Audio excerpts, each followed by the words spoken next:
So good afternoon. It's 12:01, and we're here in the City Council chambers for the Athens City Planning Commission meeting of February 4th. So I will call this meeting to order. Looking to my left and right, I see that all commission members are present, so we have a quorum to start this meeting. The first item I would like to do is ask anyone who is going to speak today or might speak today to raise your right hand and basically indicate by an I do that everything that you will present to the commission is accurate and true to the best of your knowledge. Thank you.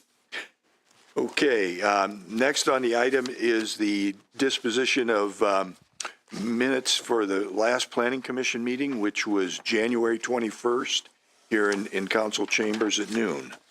Everybody's received them. Is there any questions or comments or corrections that need to be made to anybody's knowledge?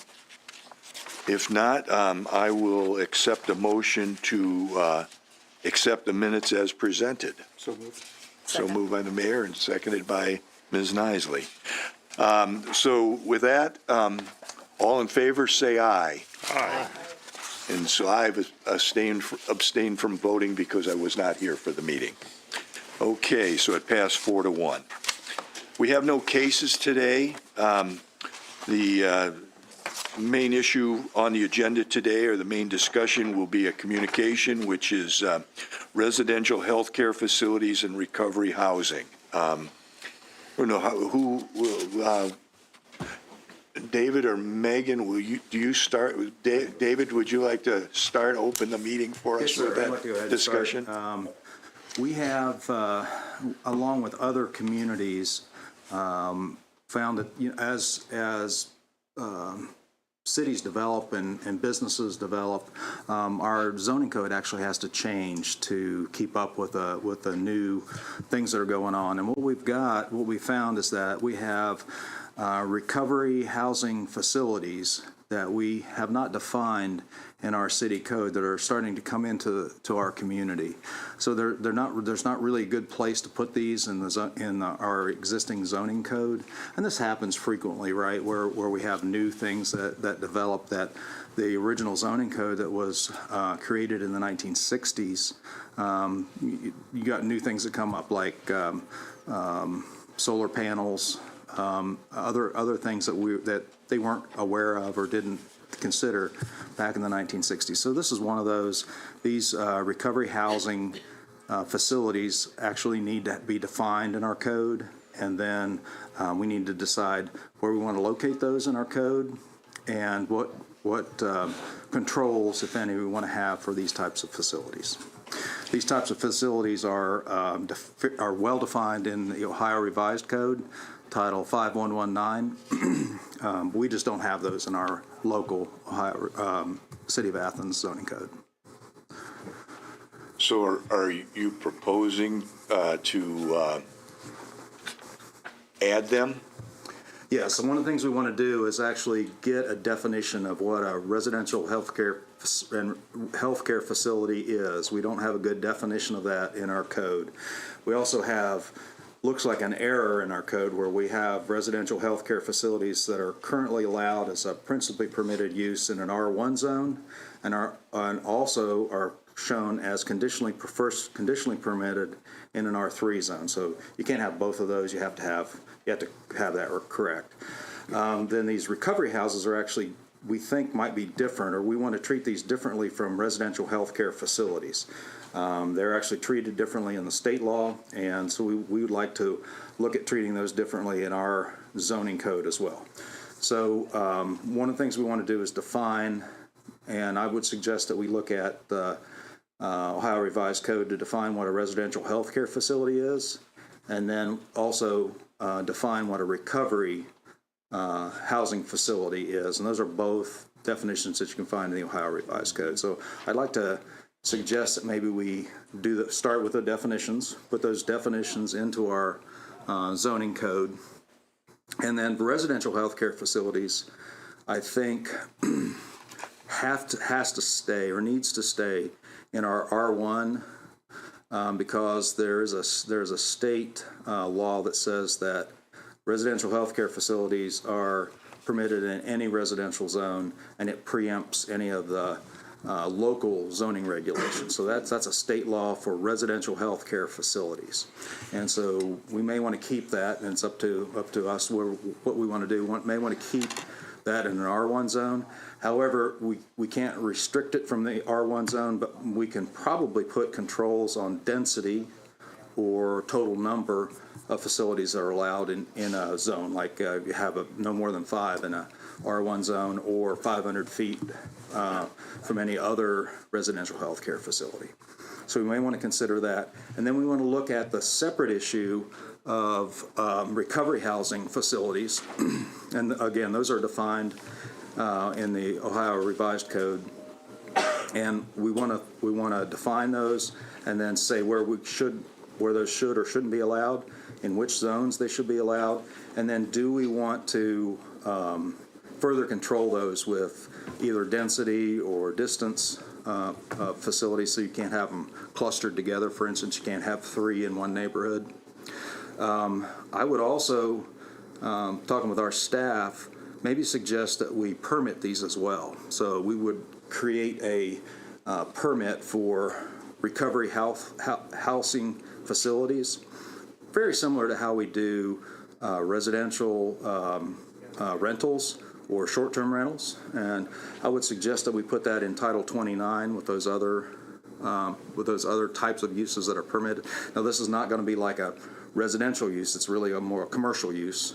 But I think this should still go in Title 29, and I would suggest that maybe we also do periodic inspections of those, just like we do other rentals.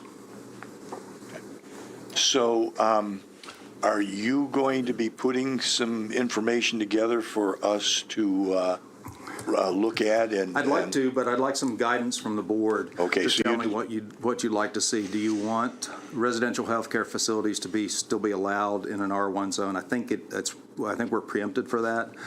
Where do you want to first allow recovery houses? Do you want those to be first allowed in an R zone, in a business zone, in an R3 zone? What do you think about the densities? And do you want us to permit those? I'd like to just take a quick second and recuse myself for a conflict of interest on this matter, and I have been advised that I should also step off, so pardon the interruption. Thank you. Lee? Okay. Were you, Mayor? I do. I just want to say this out of a point of clarification, for those of you who are here, but also for anyone who's watching, that we're talking about 2 different things that do exist under the Ohio Revised Code. We're talking about residential health care facility, which it does have layers of preemption in there, but we're also talking about under, if I'm not mistaken, 5119.01 in the Ohio Revised Code, which is recovery houses. And again, Athens Code doesn't speak to those. I think you said it really well, Director Riggs, in that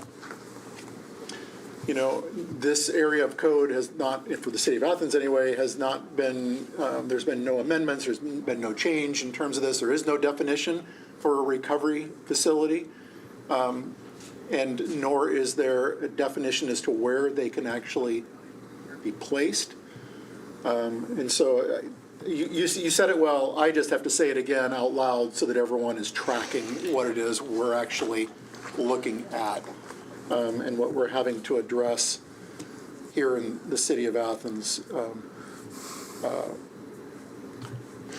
So the driver is this recovery housing facilities, right? And but we're also going to, because we don't have in the code presently residential health care facilities. We do. We do have residential health care facilities. And there's a definition. It's just an old definition. I don't mean Okay. to. I don't mean No, to- please. to- I'm to trying to better interject myself. understand. Yeah. the So right situation. now, our residential healthcare facility is defined in our code. As David mentioned, there is an error in that it's principally permitted in R1, and then it's first contingently permitted in R3, and we believe we need to correct that. So that's an error that I think could actually be even taken up independent of the Planning Commission action. But that's that's just as a cleanup. But I do think, and if you want to go ahead and read the definition of a residential healthcare facility as it stands today in our code, and it's not too far off of what the state calls it.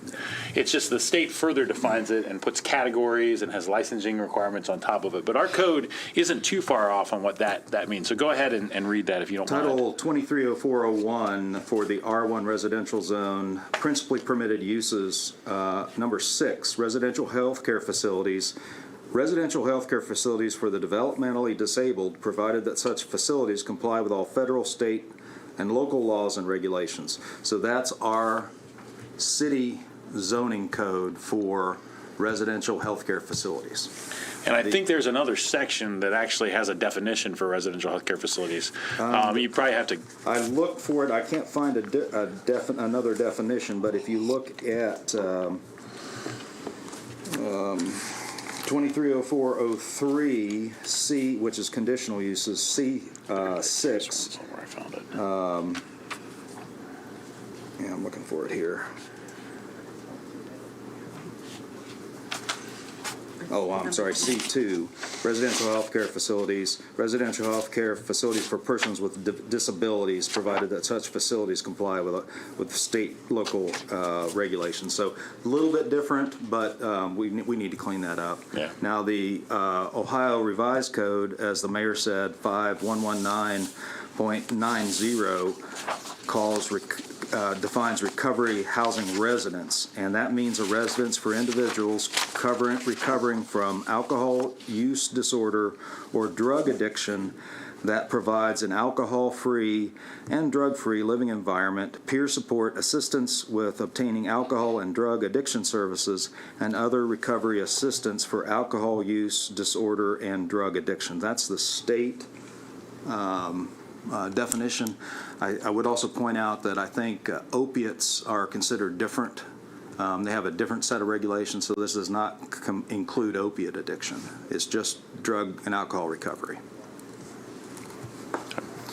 It gets really complicated real quick. Yeah. I think we probably want to err on the side of simplicity when it comes to our definition, and as opposed to a bunch of different categories, I think. And we can make reference to the different parts of the state law, but when it comes to recovery houses, we should lump as much as we can. I would contend in the same definition.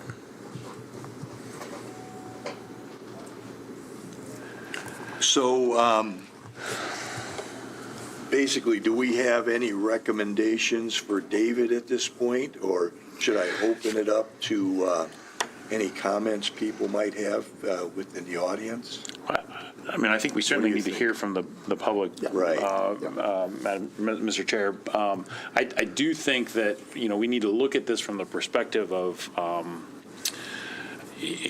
market pressures on our housing, right? So one of the largest market pressures that is on our housing is Ohio University and the tendency to convert single-family homes into student rentals within a certain distance of Ohio University. And that's just the nature of the community and who we are, right? That the university is never going to have enough housing on campus to serve the entire student population. And so there's a certain amount of market pressure external to the university to turn property into rental property, at least within a certain geographical distance. I think that this use is another market pressure on that has a place, but I think we want to be mindful, and as we decide on density, number one, and number two, which zones we want to use it in, if there is a reason to try to alleviate that market pressure on our portion of our housing stock that we already know is way smaller than it really needs to be, I think that should kind of drive some of our recommendation to the City Council when the time comes. Mr. Chair, and maybe if we break this down, because it's complicated, if we can break this down into sections, if you could give me some guidance, or give us some guidance on how we want to define residential health care facilities. Do we want to continue to use the definition that's in our code, or if that's adequate, or do we want to find the required, what the definition is by the State of Ohio revised code. So we can start with that, and then the same thing for these recovery housing facilities. We want to first define them, and then once we've defined those in the code, then those become a use, and then we want to say where those uses are permitted. So if we start just with the definitions, if I could get some direction from the board on how you want me to define those. Well, so you've looked at the definitions the state have for these. Why, I mean, why would we choose to use adjust that definition? I recommend guess? that we don't. Okay. That would have been my first instinct, that we marry them together, I guess. The definition, our definition reflects pretty much what the state, how the state defines them. So the only exception I would make is I would note that recovery housing addiction services does not include opiate addiction, so we would actually want, that's the only place where I'd want to move away from the state's definition. Okay. So if we want to use the state's definitions for that, now we've got these two defined uses. The next request that I would have for the board would be to help me with some recommendations on where you would like these facilities to be located, where these uses will be permitted in our zoning. For right now, we have residential healthcare facilities that are first permitted in a R1 zone. Do you think that's appropriate? I think there's a Ohio Revised Code that says that these residential healthcare facilities are allowed in any residential zone, regardless of municipal zoning. You don't have to follow that if you don't want, but I would recommend maybe we do. I mean, my thought, Mr. Chair, is that we keep that, but I think we put a density restriction on it, and say, I think 500 feet is a good beginning point. Like, no more than one per every 500 feet from one another. That would be my initial thought, gut feel for those, and that would be a jump for density. So you don't have clusters basically of these. Oh, go ahead, Ms. Nyson. Now I'm puzzling with definitions. Okay. So you read to us the Well, residential healthcare definition? So with regard to residential healthcare facilities, how dense can they be? We can regulate the density, we just can't zone them out by the preemption. Okay. So my thought Because is, it would make sense that they be restricted if they are going to be remain in an R1 zone. right. So 500 feet, is that? I mean, that's just to throw the dart at the wall. Maybe Yeah. But how many people is the, so my understanding is with the recovery housing facilities, the state allows 5 unrelated people in those. No. Is that not true? Okay. This is level 2 of a state-defined and licensed residential healthcare facility. Their level 2 licensing is they preempt the local governments from restricting them to more than or to less than 5 unrelated people. That's where that comes from. Is that preemption language? So it's residential healthcare facility. Residential healthcare facility. There's nothing having to do in the state law about number of unrelated people for recovery house. That's purely on local zoning. Okay. So again, and that's where I'm getting hung up. I'm thinking that if we're going to allow them in the R1 zone, which is currently where they are permitted, I guess, or at least the residential health facility is, then I think we need to, I think one of the important things would be to restrict the density of each of those facilities, right? I think to your point, Mr. Chair, there's another piece of guidance. Mm-hmm. So we look at density from one another, and we also put a cap on number of unrelated people at the state cap. Basically, where we're preempted. So for I hope I'm not muddying the waters more. For residential healthcare facilities, there are actually 3 classes by Ohio Revised Code.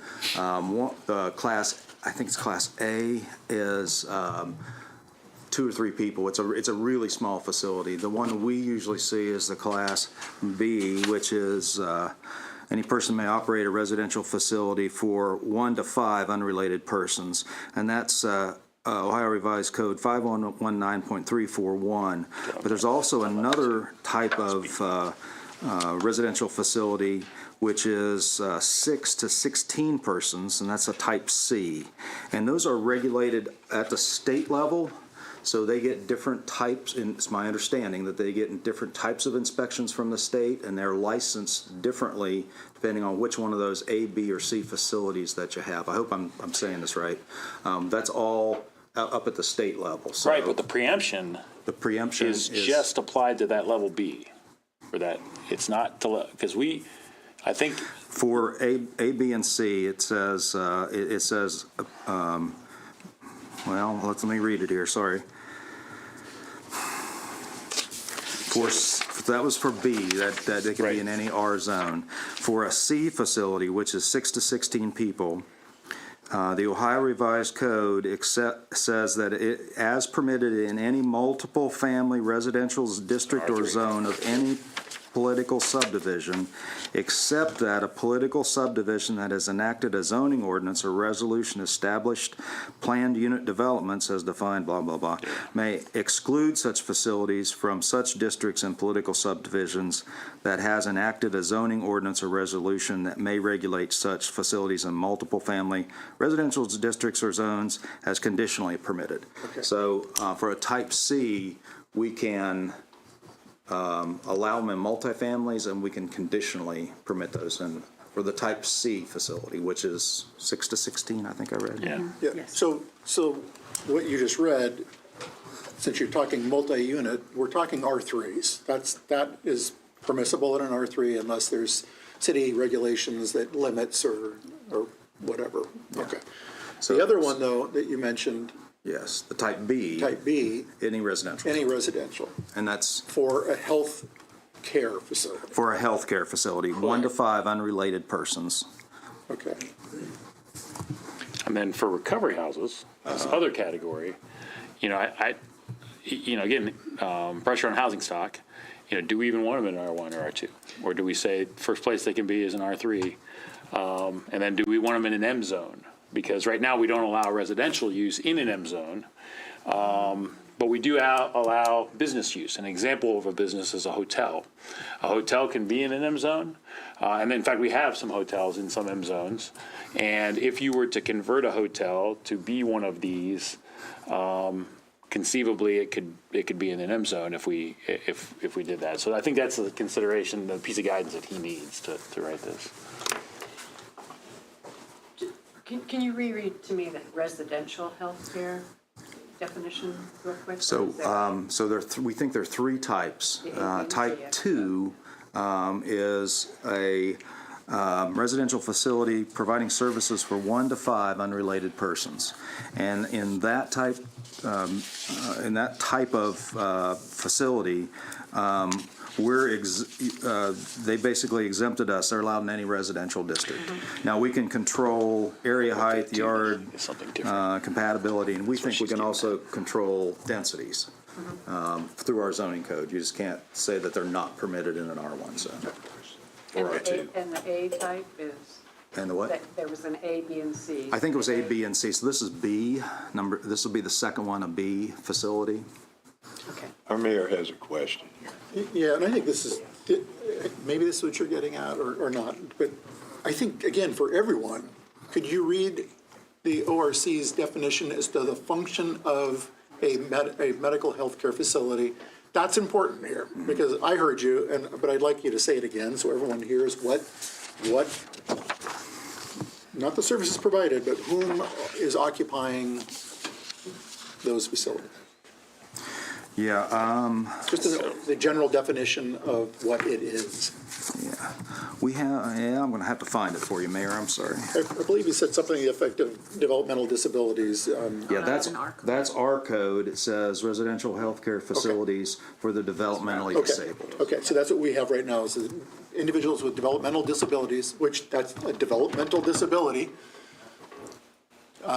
So we're talking, an individual with Down syndrome, we're talking about an individual with Asperger's, possibly, but someone who has severe autism can actually qualify within that. We're talking about developmental disabilities. We're not talking about substance use disorder.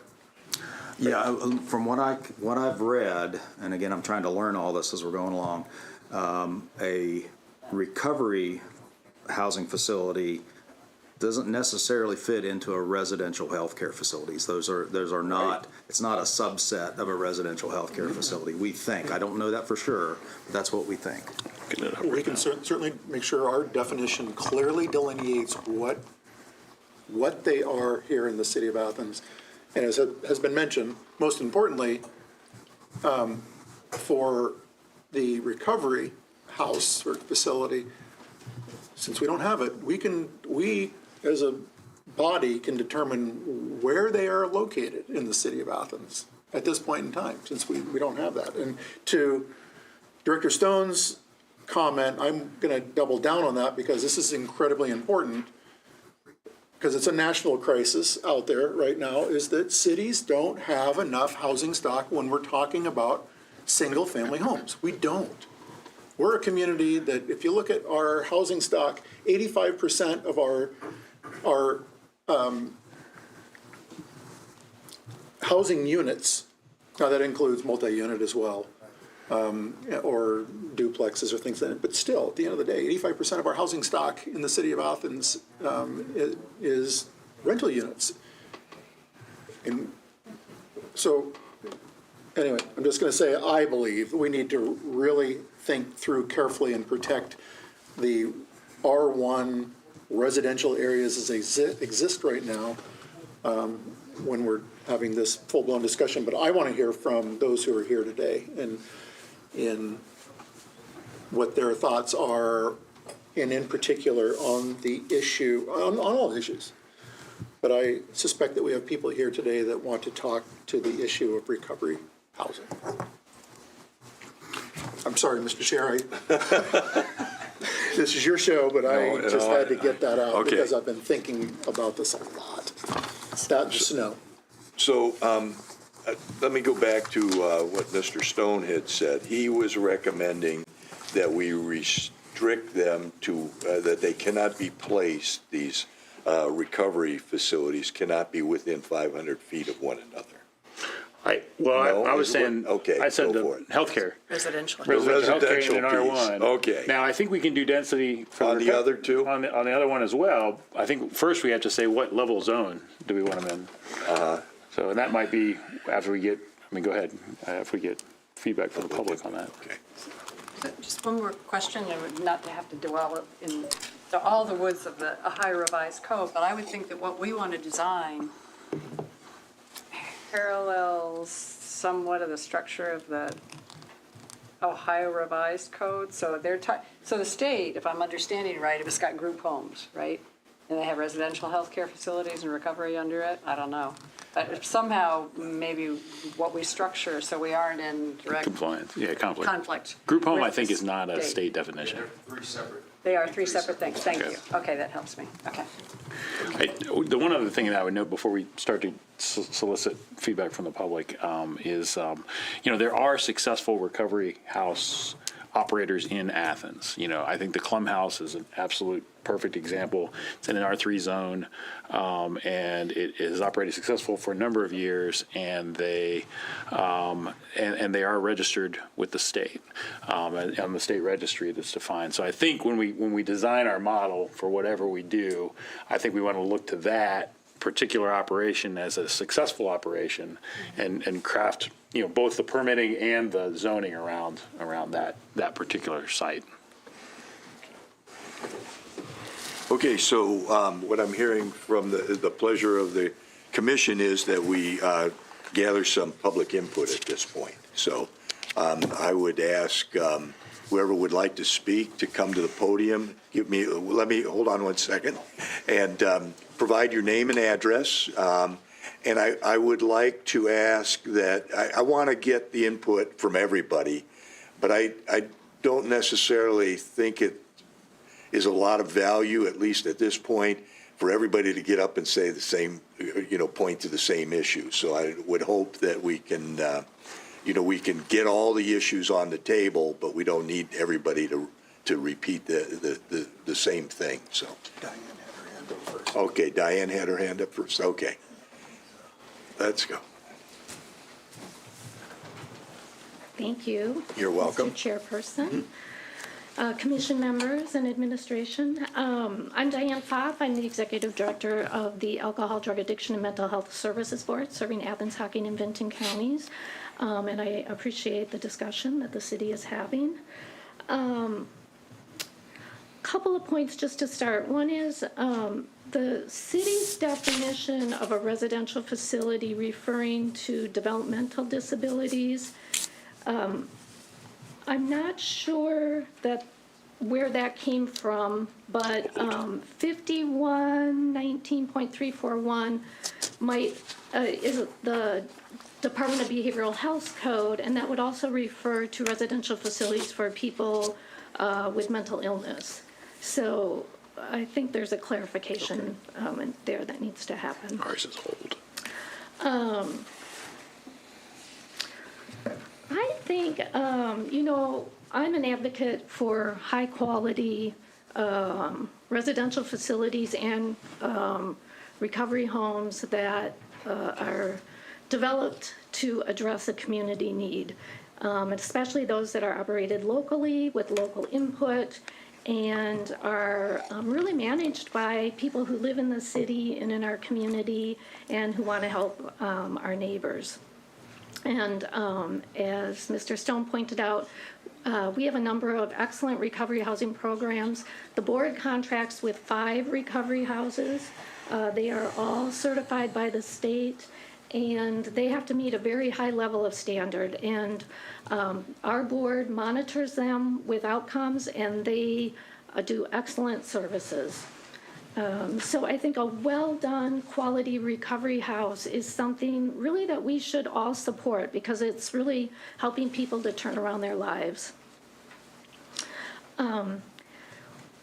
Just in the conversation today, I think the codes and the state rules are complicated. We are actually not responsible for regulating or the certification. We're here as an educational partner and as an advocate, and we would be happy to work with the city to help understand those codes and get answers from our state departments as needed. I think we're also, we serve as a client's rights advocate, so anyone who is in a home or in any kind of residential facility who has a concern, we will assist people in filing a grievance and resolving that issue. And we're also open and willing to talk to the public about any of their concerns. I think I'd like to also offer that if commission members, city staff, or council members, if anyone would like to see a well-run recovery house, we would be happy to arrange for visits. We have a number of excellent ones, and they're really making a difference in people's lives. And I'd be happy to answer any questions you might have. Anybody have any questions? With the certification process, because I know we had talked about the idea of a permit and mirroring the state process for certification and the permit. I don't know if there's any. And what we're thinking is that for residential healthcare facilities, they're well regulated by the state of Ohio. They're inspected. They have certifications that they follow. I don't see that as well for recovery housing. And so one of the things we would suggest maybe is that, I think there are 4 things that a recovery house facility has to have. They have to have the service provider certified. They have to register on the state website. They have to have they have to eventually be certified. The facility itself actually has to be certified, but they're allowed up to 18 months for that process. And then I believe they also have to have because they're a business, they're operating as a business, I think Ohio Revised Code 111.1 says that they have to have a certificate of occupancy. And we're finding that these facilities that we see, at least the ones some of the new ones we're seeing coming into the city, don't seem to be following the state of Ohio regulations. So for these types of facilities, I'm not talking about residential healthcare facilities, I'm talking about recovery facilities. We'd like to also look and make sure they've got all their ducks in a row for that. So I'm maybe suggesting to the commission that we license those here locally, get a permit to operate, and then we would maybe also do inspections similar to what we do with residential rentals, and that's strictly for health and safety stuff. So we don't want these facilities to operate over occupancy or that have some kind of an issue with regards to health and safety. So that's what I'm thinking. Maybe we want to do, but I need guidance from the board. So does that sound reasonable to you? Absolutely. I fully support that. And I think there is that big gap with the 18 months that they're allowed. There is state legislation being worked on to address that, and I think we could all take a role as well as advocating with our legislators around the need to correct that long on-ramp, which is very unreasonable in terms of protecting people who might be living in those homes. The only thing I would say differently is that the recovery houses, when they are certified, it is a very robust process. And it's not just a facility, it is the whole program and a code of ethics and clients' rights regarding evictions and good neighbor policies and the whole likes. You can find it on the Ohio Recovery Housing website, all those standards. So they are very robust, and I think that's why those that are certified are operating very well in our community. So if I could just tag on to that, we don't want to reproduce what's going on at the state level, but if there's an issue, I think we have some clout when it comes to our zoning regulations. So if we were to provide additional zoning requirements for these recovery houses, we have a little bit more of a tooth to be able to help some of the operators that aren't operating as they should. Mm-hmm. Two more comments, if I could. I think fire code comes into play there too with the size limits, and so being able to do that permitting and checking that all of that's in order, that's one of the biggest risks, Yes. right? That Yes, it is. for a fire to happen at a residence. I think the second thing is just if you could be mindful about not zoning these homes out to the fringes of society. These are people who, when they're in a recovery house, are actually held to a very high standard of accountability in the well-run certified homes, and it is an opportunity for them to turn their lives around, and having access to employment is a very important part of that recovery journey. So, and we stand ready to help. Very good. Thank you. Thank you. One comment, Diane, and I think there is a sign-in sheet there, and I'd like to make sure everybody gets signed in if they have it as they speak or at the conclusion of whatever they have to say. Here. Diane, you know, I know this as well. I want to go just briefly back to the healthcare facilities. The Adam Amanda Rehabilitation Center, it would qualify within that category, It's correct? residential type 1, yes. Yes, and that's in an R3 right now. It's on Dairy Lane, and Clem House, I believe, is also within an R3 zone along Dairy Lane, which is neither here nor there. I just to call that out is one of the things.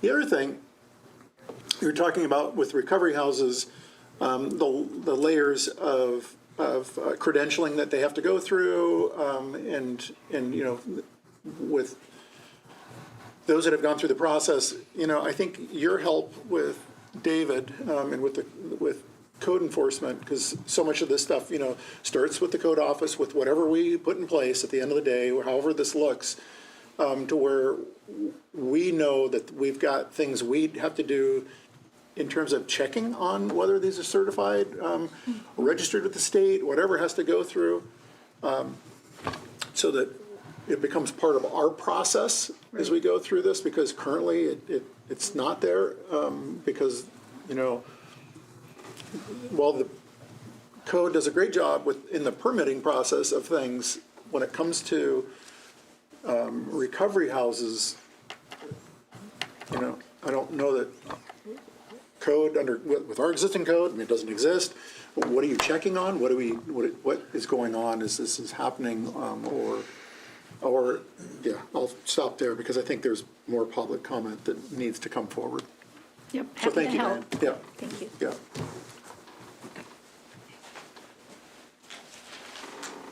Hello, I'm Paul Mullins. I live at 47 Briarwood Drive. My backyard is adjacent to 51 Madison. I'm here to speak on a personal level. Since this housing situation started, the police have been called at least 5 times to either one of the 2 homes. And maybe you've heard this from me before in a council meeting, but one time a person was arrested after running around evading the police, and they found out he had an outstanding warrant and had done prison time.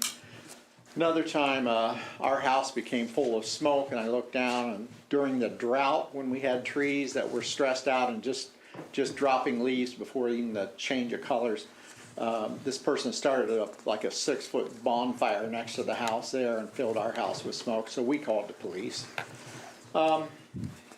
So my issue is that I complained formally to the Department of Behavioral Health, and I received a nice phone call from Sarah Lori, who is contracted to certify Ohio recovery houses.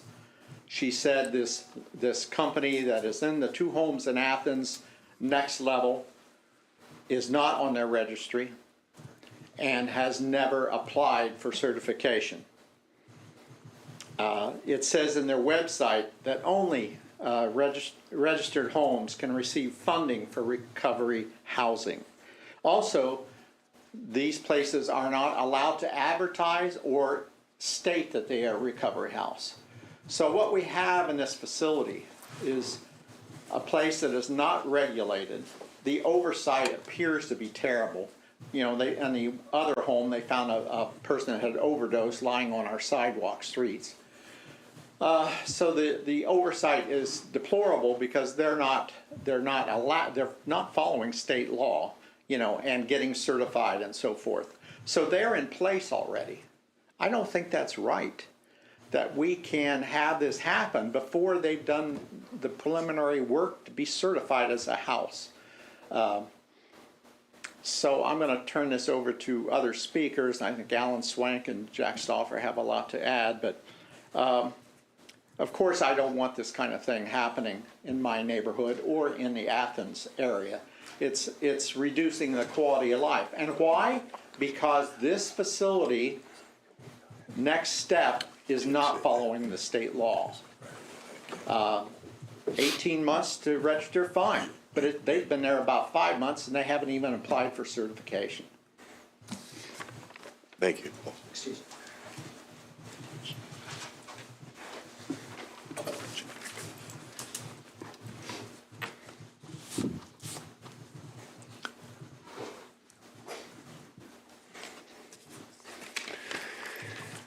I'm going to struggle with this a little bit. I'm going to jump around. I had some prepared remarks.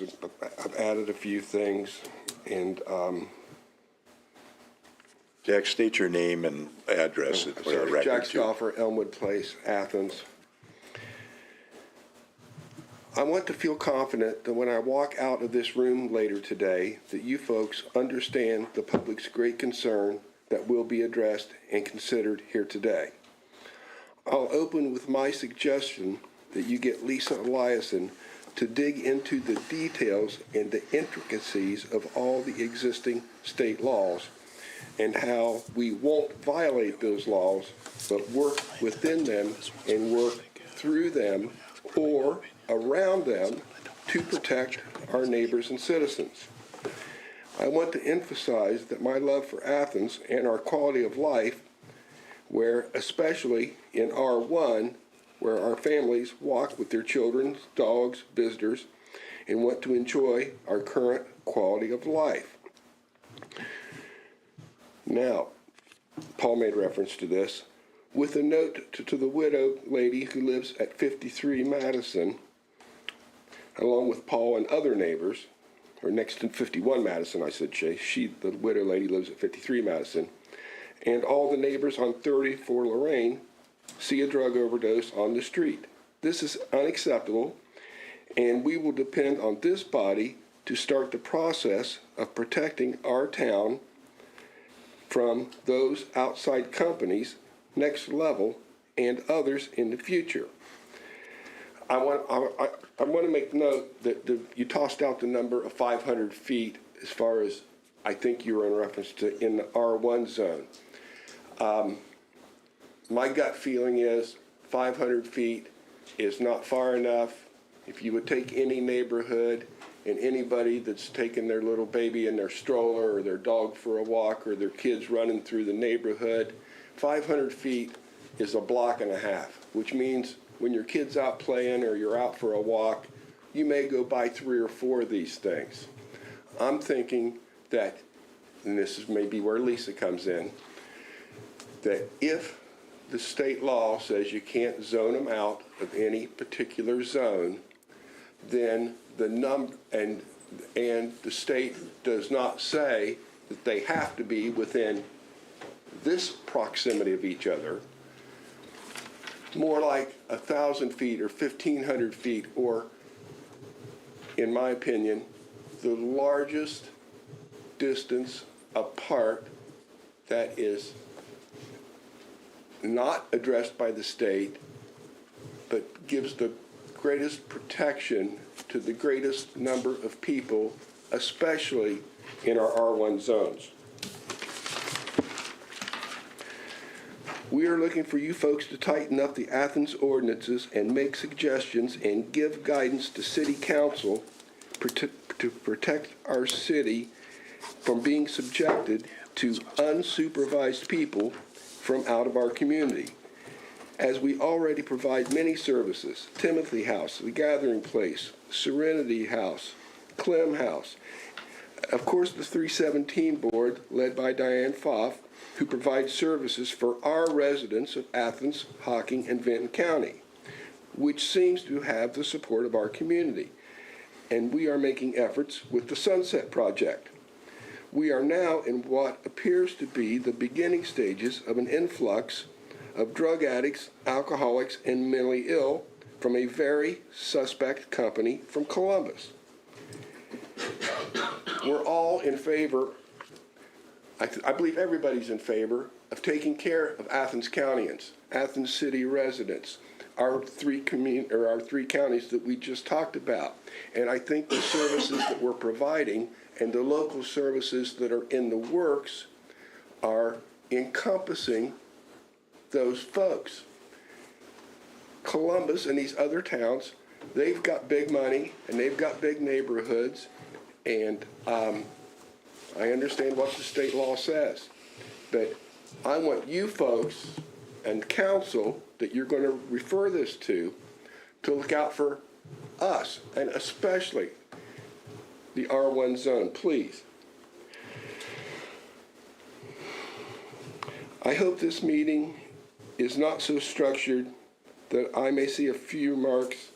No, it does seem appropriate for the mayor, Andy, Lisa, to follow folks, to follow up, and we'll make everybody aware and have an open dialogue to make all these folks aware that we are already negatively impacting our citizens and our police force. Because in regards to Next Level, clearly they're sending people down here that are convicted felons. Clear they're sending people down here that they haven't done a background check on. They've got open warrants. And clearly they're not supervising their clients, or whatever the proper term might be, if you're having a drug overdose in a facility that you're supposed to be overseeing.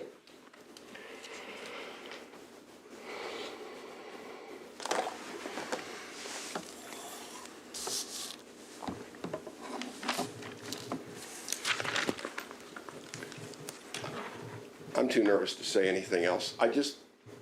You get it. I'm coming from the layman on the street, the average, regular guy who loves his town and wants you folks to protect us from outside forces. Thank you. Thank you, Jack. Anybody else? Yes.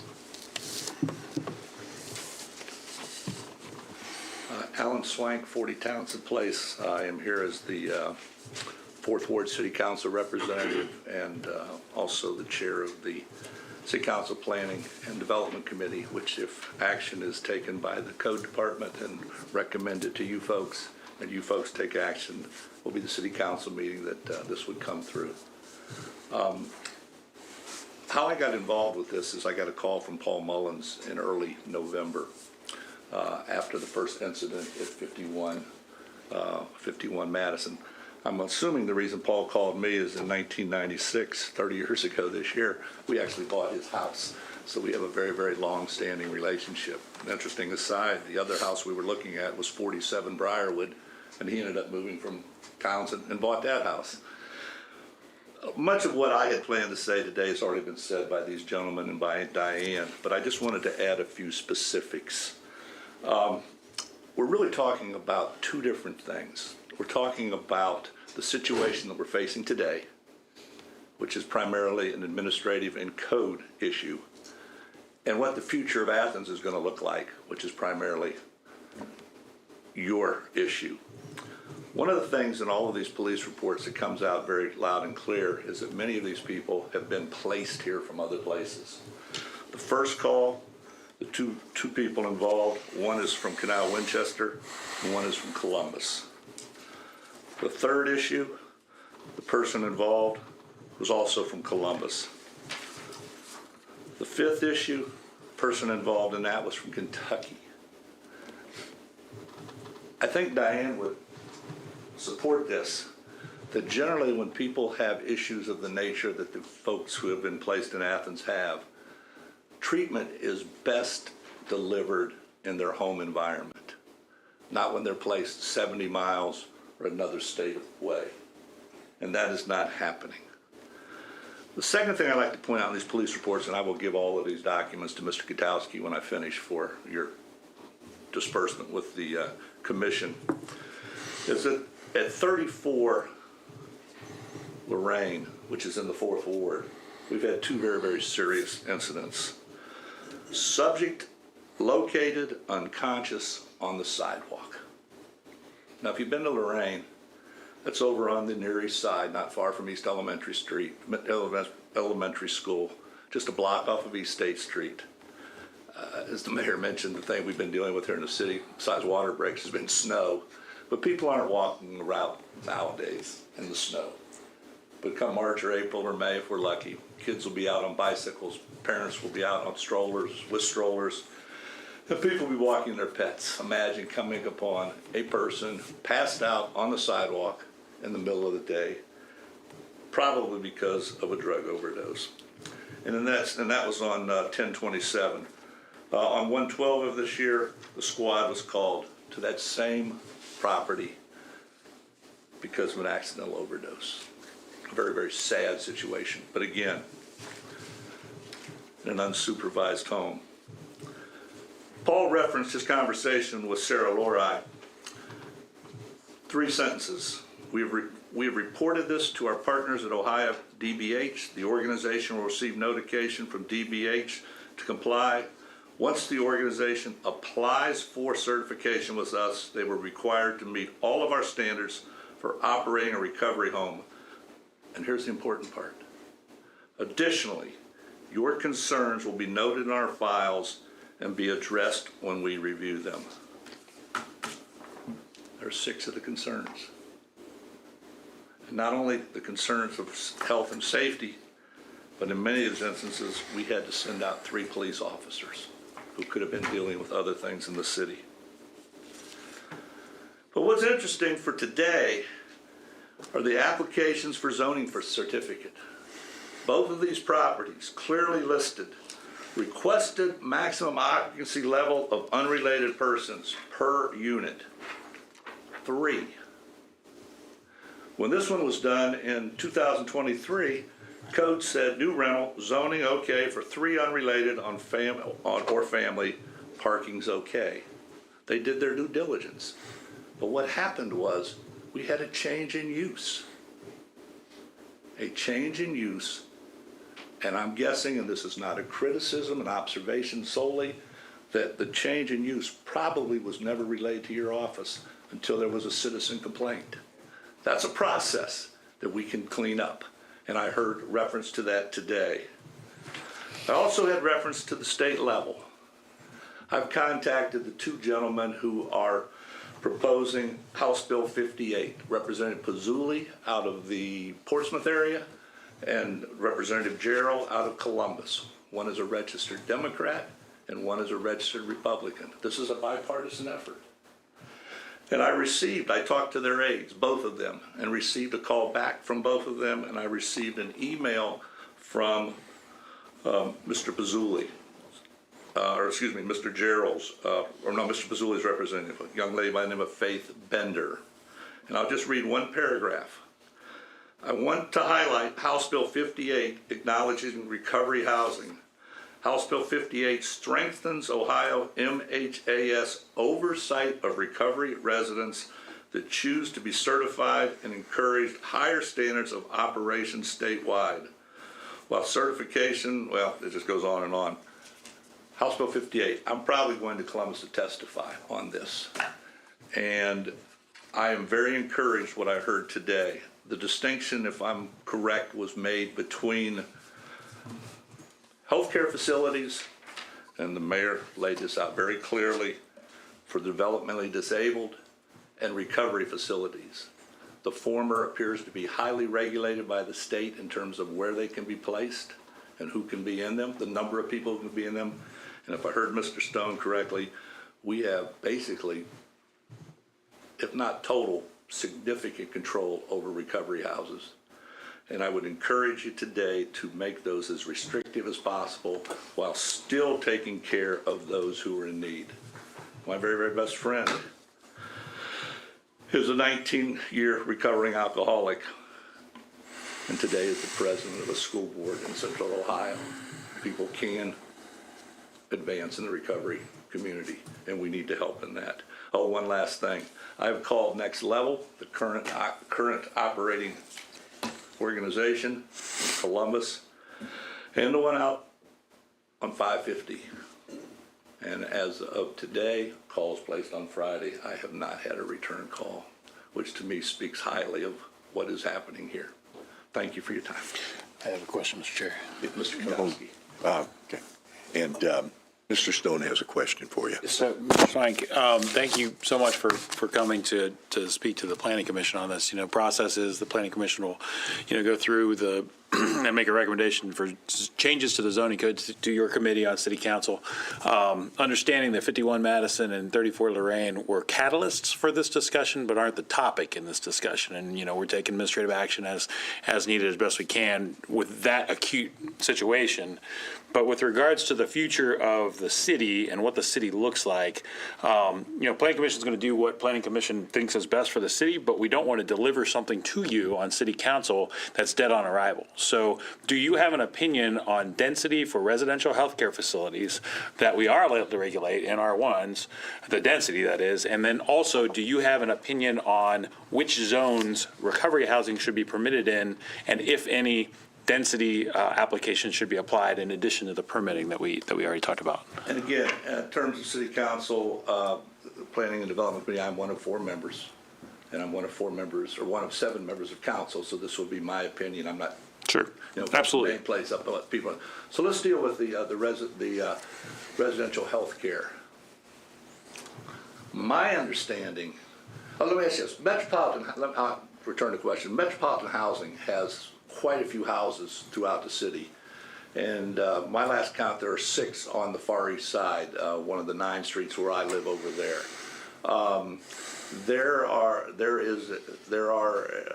There is a steady stream of individuals, aides or whatever they are called in that industry, that are in and out of those houses. It appears 24 hours a day. So there appears to be one on-site supervision, but also supervision from Metropolitan Housing right here in Athens. And in my experiences dealing with things like forgetting to cut the grass or forgetting to mow or forgetting to shovel the sidewalk, they've been very responsive of that. There's been someone to speak with. So it appears to me whatever we're doing now, at least through the metropolitan housing in terms of placement, density and all that, seems to be working.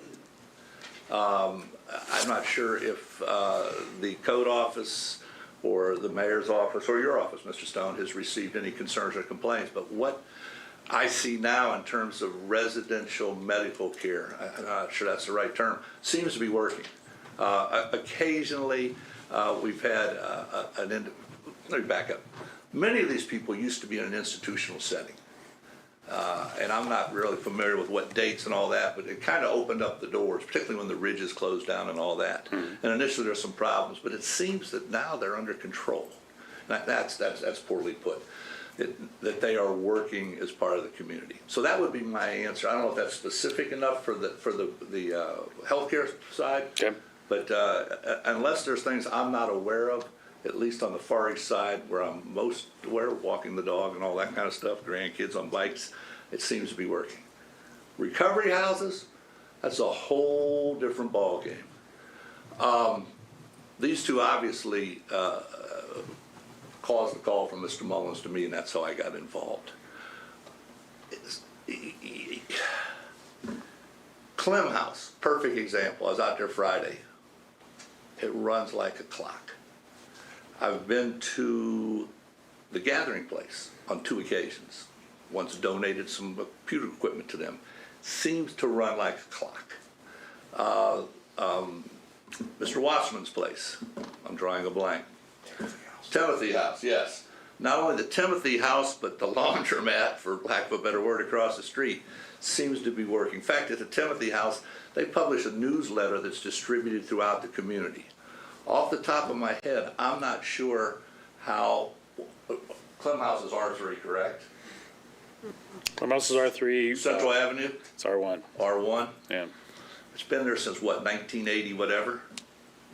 And unless you knew what it was, you wouldn't know what it is.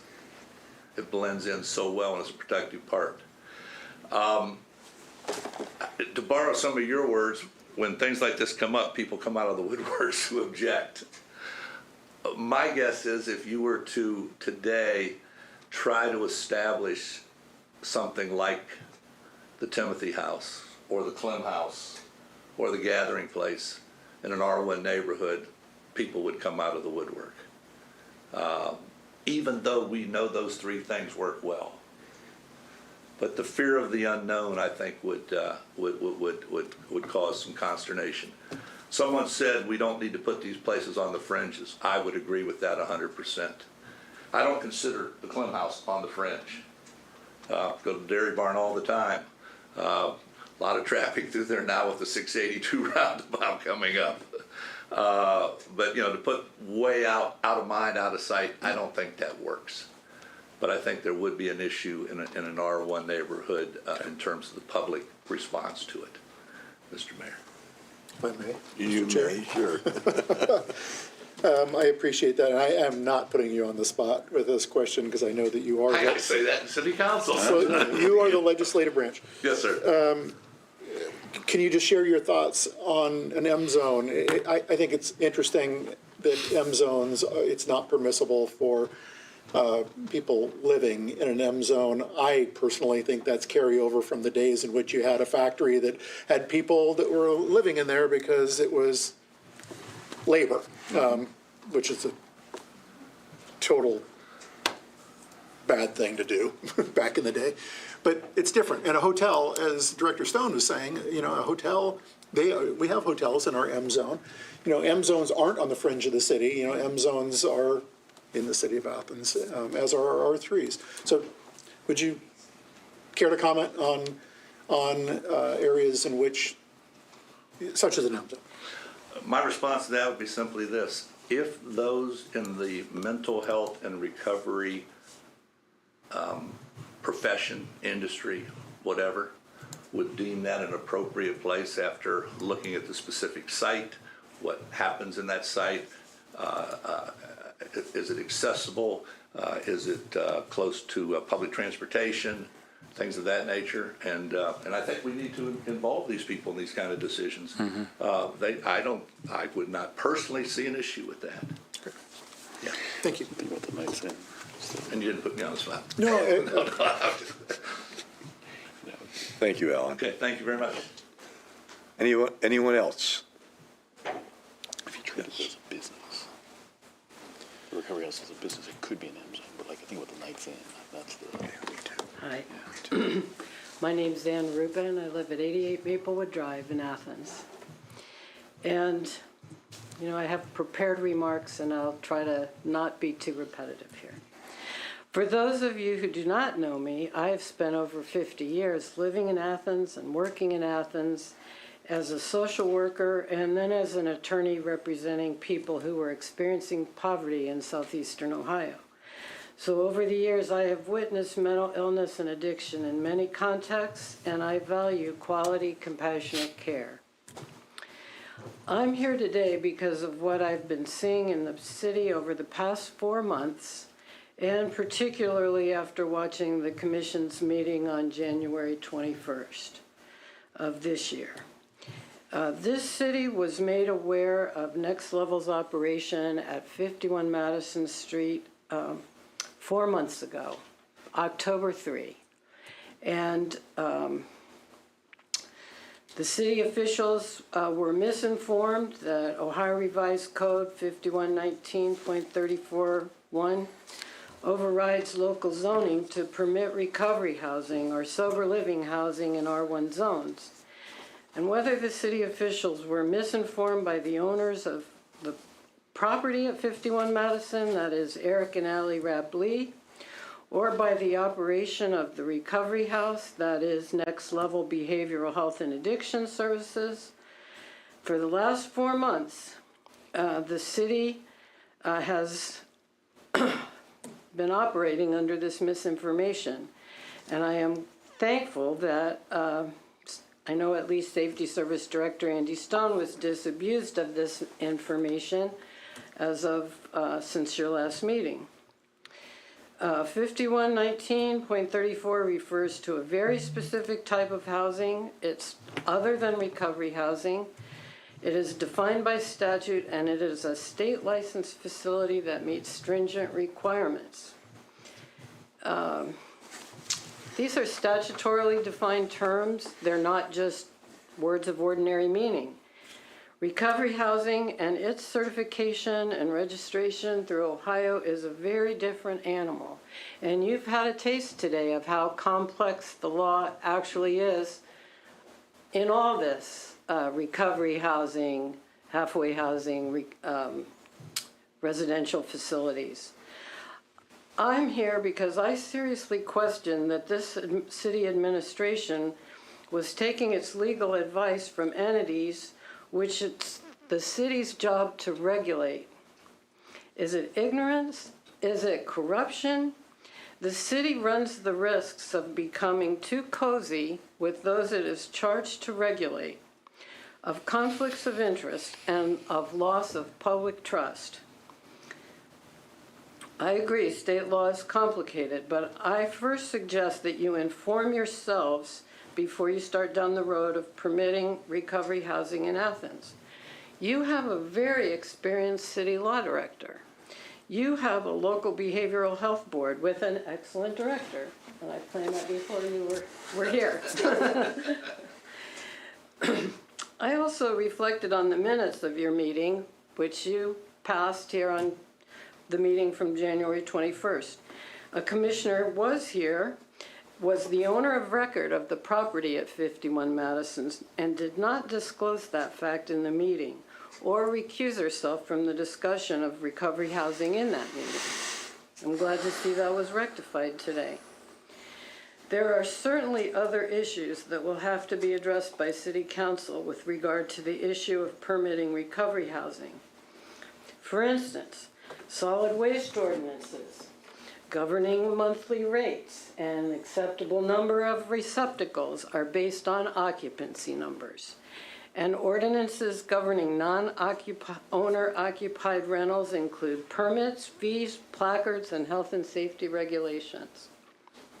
But as I understand it, you as planning commissioners are considering this as a question of land use and zoning. Please take the first step of informing yourselves as to the law and the business, nonprofit and for-profit, of recovery and recovery supports. Inform yourselves about the state law surrounding certification and registration of recovery housing. The revised code changed in 2025 to require certification and state monitoring. There is legislation pending in the current session to change it, again, to establish a certificate of need program covering recovery housing. So to the extent you're going to tie your code to state code, be aware that state code changes, and think about that. If specific changes to the zoning and permitting are going to be brought forward, then there should be ample public notice and an opportunity to be heard for the public to share their input, observations, and concerns. Do better than posting agendas and drafts less than 24 hours before the public meeting. Engage with the neighborhoods and listen to their concerns. Understand what is happening in the community right now. A number of unregistered, uncertified houses in R1 zones exist. There is a revolving door of residents, and no one is minding the store.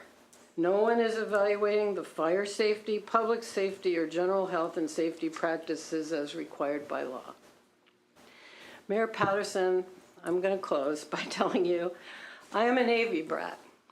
And early on, my father explained to me that the ship's captain is responsible for whatever happens on the ship. And this came up when I was young in the context of a ship he was commanding dropped an anchor, but the anchor was not properly attached to the ship. They lost the anchor and could not secure the ship as needed. And it was a real mess. And even though it wasn't his specific job to affix the anchor chain, it was his responsibility to be sure the job was done properly. Mayor, you have put everyone here today in their positions. You are responsible to the city residents for their work. Thank you. I have a question, Mr. Chair. Yes. Yes, ma'am. Thank you so much for your comments. First to note, related to seeking a legal opinion, I fully intend as Service Safety Director to seek a legal opinion from the Law Director about the way ahead when I know the correct question to ask. I'm not going to pose a preemptive request like, hey, teach me about this. I'm going to ask a question and seek a legal opinion.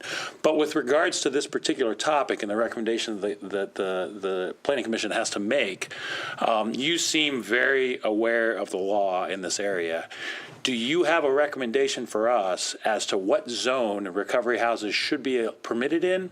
Should they be principally permitted, or should they be conditionally permitted? And do you have a recommendation on density? I specifically did not come to give legal advice. No, it's not legal advice. You're a resident of Athens. Yeah. You're a resident of Athens, and that's what we have to do as the Planning Commission is make a recommendation to council on zoning and zoning changes. So we're trying to seek input from residents of Athens, not from an attorney. So if you have a recommendation in that regard, please let us know. You know, I have spent the last 4 months, this is not my area of practice, and I have spent the last 4 months trying to inform myself about what these operations are, how they're regulated, what's going on around the state. I have probably had a number of calls with Diane just to understand how these for-profit businesses are operating in communities, and it's not just happening in Athens. So I'm not prepared today to give you a recommendation specifically about a zone. I feel like everyone here needs to be informing themselves about how these are working, what are the problems that are being encountered. You might want to look at some of the proponent and opponent testimony that's online at the State House for House Bill 58 to get another idea about what is happening in cities and that sort of thing. So I can't answer your question any better than that. Thank you. Is there anyone else? Okay. Just a quickie. I was looking at the Ohio Recovery House Dwelling Inspection Form, and one of the first things in general, I'm Martha Sloan, 12 North May Avenue, and it said the recovery housing resident is appropriately separated from any other business, residences, or activities that share the same property, building, or site. And I think that is very important.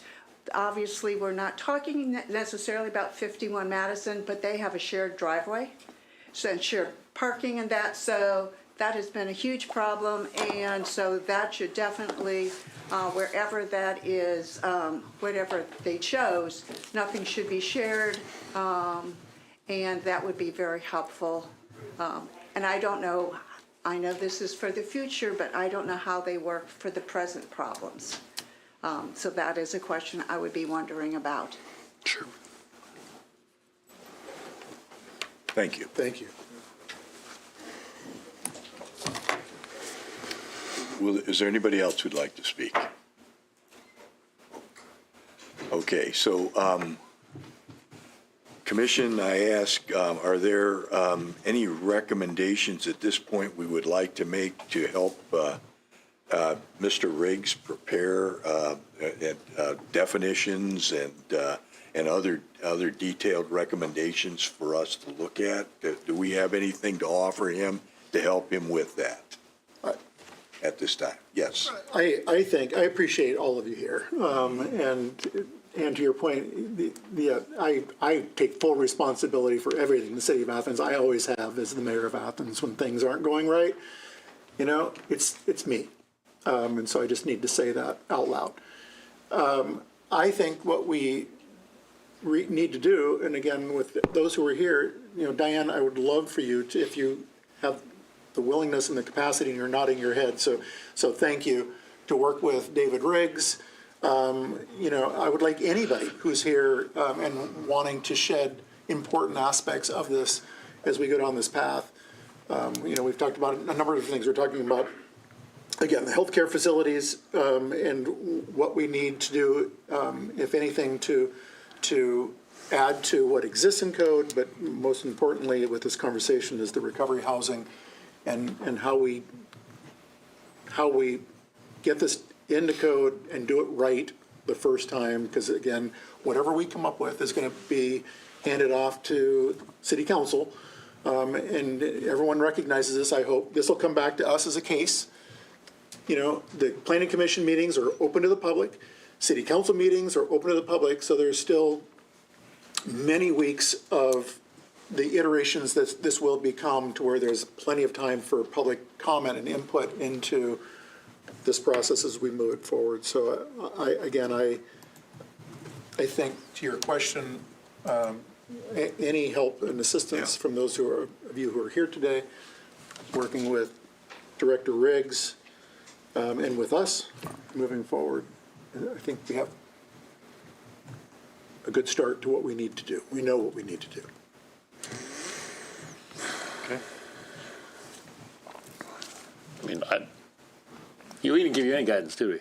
On what zone to put it in? So part of what we're doing, and I was listening to the comments here as well, is we have been talking with other communities. I might have said this earlier, but we're not the only community in this position where we're seeing a lot of pressure from recovery housing facilities that are coming into the community where they're really not zoned. There's like, where do you put these in your zoning? So we've been looking at other communities. The city of Elyria is doing exactly the same thing as us, maybe a month ahead, have proposed changes to their zoning code to address this exact same thing. So we are looking at what other communities are doing. We're kind of a unique community here, so I don't want to just cut and paste another community's regulations onto us. I want really the community to tell us what they'd like to see, what the Planning Commission would like to see. So we're doing both. We're looking at what other communities are doing, knowing they have the same issues, and trying to get a specific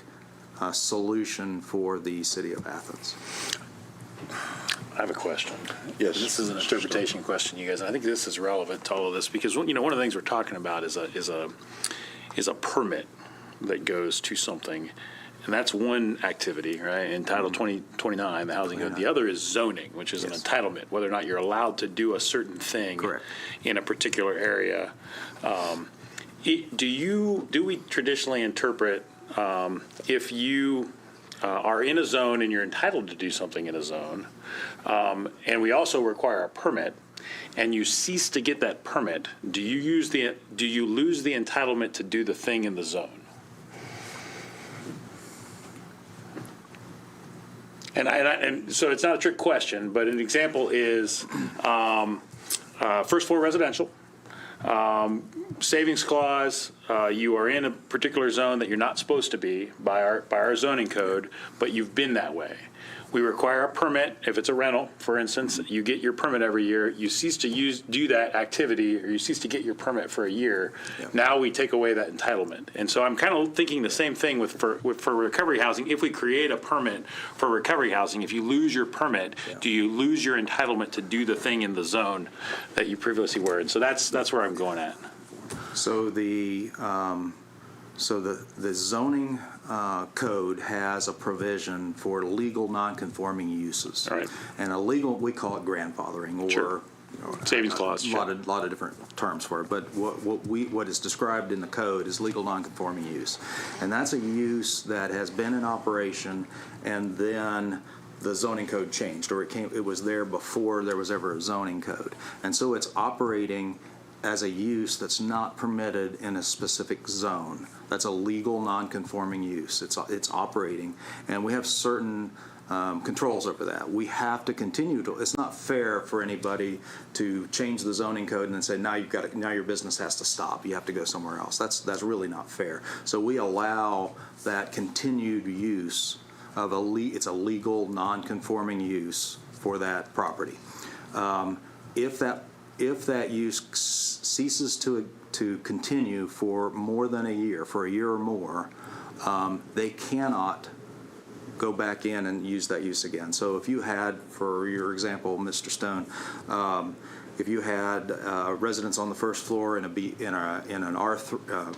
business zone, a B3 zone, and they stopped living there for more than a year, you can't go back and have that as a residence on the first floor. You can't do that anymore. That's our law that says that. Okay. That's a little bit different from permitting. Yeah.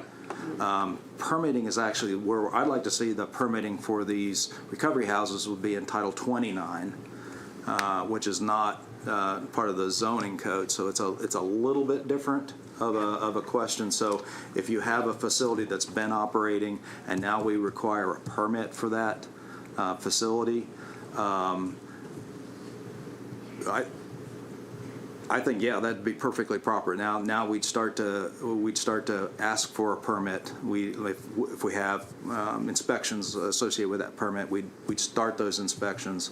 But that really is different from the legal use of that property. Yeah. And so when we define a residential, a recovery house, and when we define a recovery house as a specific use, well, now if you've got an existing recovery house that's not allowed in that zone, from zoning, that would continue to be allowed as a legal non-conforming use. I think that's a little bit separate from permitting. Yeah, it kind of is, but I think it's important for us to this is germane to the discussion, because if we decide, yes, it is. Yeah. Yep, they're okay in an R1 zone as long as they're permitted, and the permitting is going to be hard, and we're going to do it, and then they lose their permit. They're not permitted because they're not doing the activity, right, that they're supposed to be doing to get the permit. Well, the entitlement is still there. It can still, as long as they get permitted again, they can continue to do it. So I think that's important to us. Yes. When we decide whether or not this is a use that's appropriate in a given zone, that just because, that's like final, right? Like when we say the zone allows for it or it doesn't allow for it, like once we say it allows for it, as long as you have a permit, they can lose and gain a permit, but it's always going to be there. And so I think that's a thing that is important when we decide which zone that these are permitted in or allowed in under zoning. Thank you. Okay, so at this point, should we plan on at our next meeting discussing this, continuing to have a communication on this topic? Yeah, so we talked about, yes. So what I'd like to have at the next meeting is maybe some draft legislation for you to review. So I've got some feedback on definitions, and so I know what the new uses are going to be in our zoning code. I'm going to just bring a couple things forward to tell you what I want to do, and you can tell me if you like that or not. I would maybe consider residential healthcare facilities, follow the Title 5119 definitions for what a residential healthcare facility is from the state of Ohio, and continue to allow those to be controlled and regulated in our zones. Recovery houses, I'm going to suggest maybe that we start first allowed in a R3 zone, and then we'd have to make it because of our code, it's a little bit weird. We'd also have to make it first allowed in a B zone. I'll also suggest that it be allowed in an M zone, and then I'd also in Title 29 also ask that we start to permit and regulate these types of facilities. So what I'd have is the permitting process as a part of Title 29, the inspections, the changes to the fees associated with those permits, and have that in Title 29. This is not for residential healthcare facilities because they're well regulated and inspected at the state level. This would be for the recovery houses, the recovery facilities. So just gives us another layer in case the state isn't holding up their end of the bargain. We'll have some stick to be able to regulate those facilities where we really don't have that now. So that's my thoughts. Anybody else got? Would you want it to be a case next time, or do you want another communication? Do a case. I think we go to the case. Oh, you think we can go to the case next time? I guess we wouldn't have to vote on it if we didn't feel it was ready.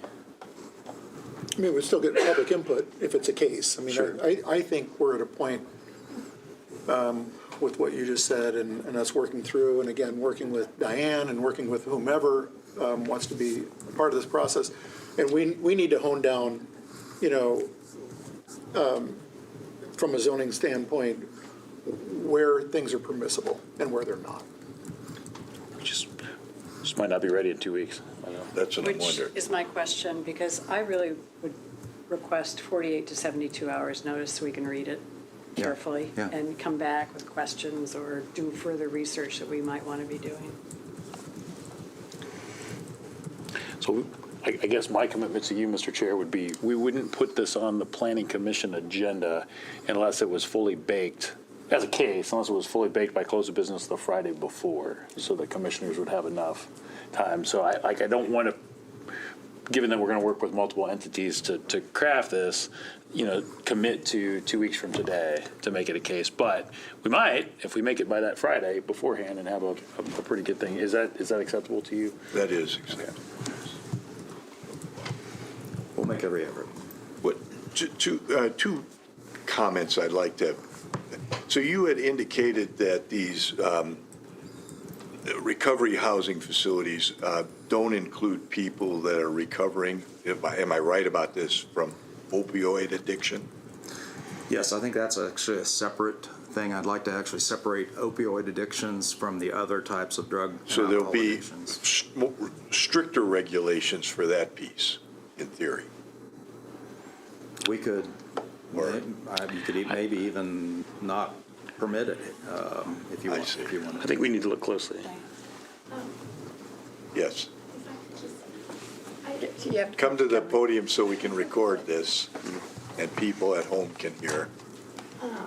Mr. Reeks, I'm not sure where that's coming from, but my understanding of the certification for recovery houses are for people who are in recovery from any type of substance use disorder. So it would be alcohol, it could be opiates. Yeah. So that's currently what's going on in the recovery Yeah. houses. It's Yeah. not limited to any particular type. And again, you know more about this than I do, but what I was reading is that people with opioid addictions, they have there's one more step for these recovery houses that they have to do. That's what I thought. Well, there are standards and expectations within it, but I think it's still Okay. within the whole recovery housing Okay. model. Yep.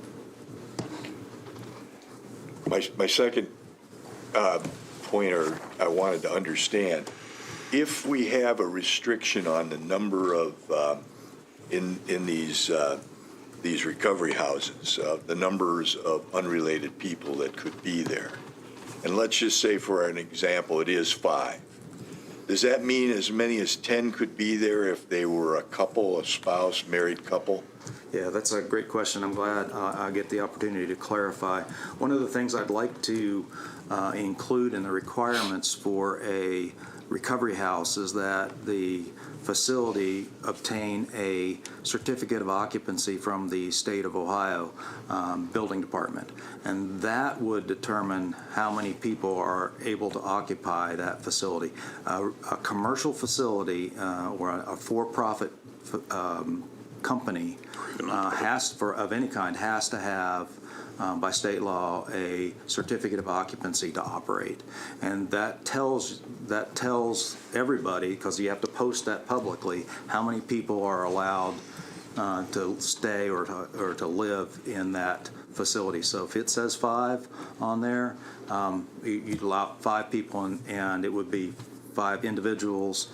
Or 2 couples, 2 married couples and a single person? Yes, yes. Okay. Yeah, so that I think needs to be at the, rather than us defining that, needs to be at the state level, because if you have a commercial operation that has, I think, 6 or more people, it has to be sprinkled, and there's a whole bunch of state, it has to have fire suppression systems like a sprinkler system. So that comes at the state level.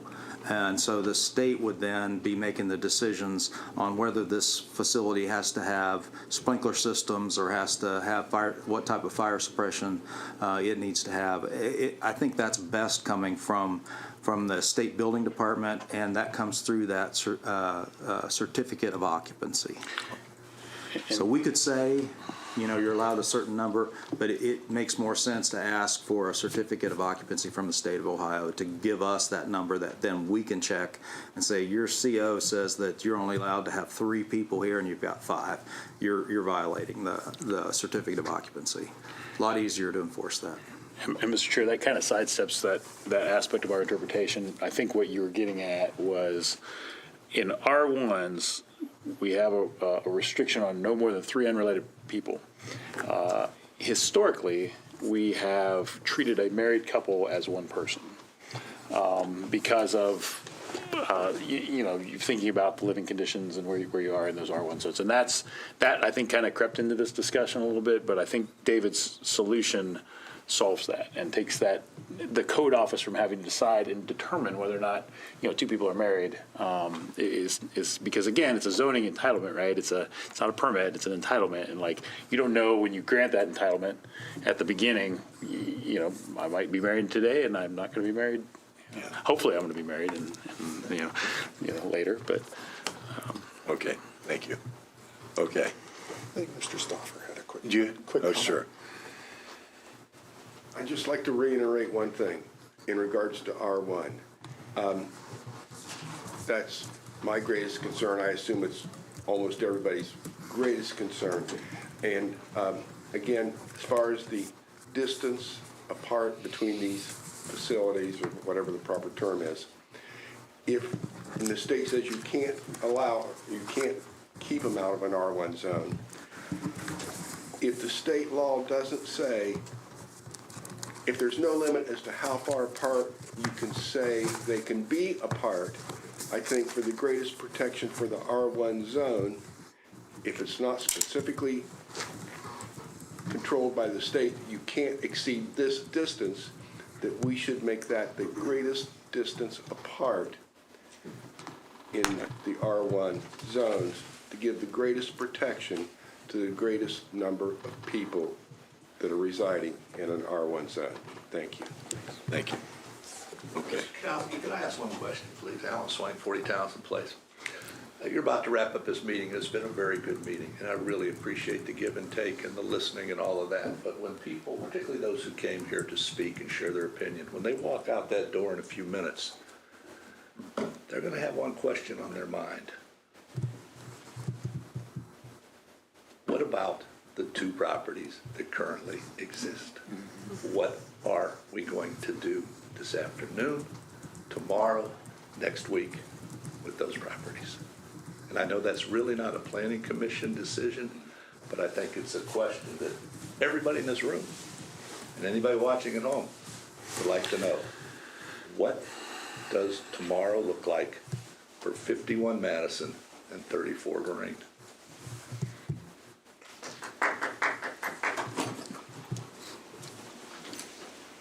Does anybody want to respond to that? I can respond to that. Sure. Sure. So, we've issued a notice of violation to both properties for not pulling a use permit, and we are still waiting on those use permits. They have until Friday to turn those in, and then we'll evaluate the use permit and determine whether or not they're in compliance with existing zoning laws. Thank you. Sir. Go ahead. Yeah, we've also filed official complaints with the Ohio Department of Behavioral Health on both of those facilities. And if I may, because this is a conversation that Mr. Stauffer and I had, is that I've already reached out to my connections with the governor's office because I want the governor to understand what the city of Athens is having to deal with at this point. I was going to say manage, but I don't want to manage this. I want to address this and deal with what is happening in the city. So I think we're pulling in, you're going to give testimony. I may join you to give testimony on the issue at hand. But, again, I've made the phone calls and expect return back from the governor's office as well. I would like to say, so I own 51 Madison. I would say that people there should be held to federal, state, and local laws to the extent that they violated them. I'm not pro or anti them being there at any given time, but I think anyone should uphold the laws and agreements that they entered into when they signed the lease, in which the lease specifically says they need to abide by federal housing requirements and state and local laws. So I'm in full support of us holding them to that standard. And your name and address for the... Owner of 51 Madison on the 1/3 Street.